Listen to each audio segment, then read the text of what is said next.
Hello guys, నేనైతే ఇవాళ ఇంట్లో అయితే ఈజీ బ్రేక్ఫాస్ట్ అయితే చేసా. మనం ఒక్కొక్కసారి ఇంట్లో పిండి నానబెట్టడం మర్చిపోతుంటాం కదా.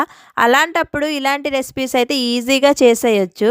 ఫస్ట్ అయితే 2 బ్రెడ్ ముక్కలకైతే నెయ్యి అయితే అప్లై చేసుకున్నా. అక్క ఇంత నెయ్యి ఆడదంటారా? కొన్నది కాదు, కొట్టేసింది అయితే కాదులేండి. నేనే స్వయంగా నా చేతులతో అయితే తయారు చేసుకున్నా. ఇంకా 2 బ్రెడ్ ముక్కలను అయితే 2 సైడ్స్ కాల్చుకొని అయితే తీసుకొని అయితే పక్కన పెట్టుకోవాలి. మళ్ళీ సేమ్ అలాగనే నెయ్యి అయితే అప్లై చేసుకొని 2 బ్రెడ్ ముక్కల్ని కాల్చుకొని నేనైతే బనానా అయితే యాడ్ చేసుకున్నాను. తర్వాతకి కొన్ని మిల్క్ పోసుకుంటూ అయితే చేసుకోవాలి. మీకు కావాలంటే షుగర్ కానీ హనీ కానీ యాడ్ చేసుకోండి.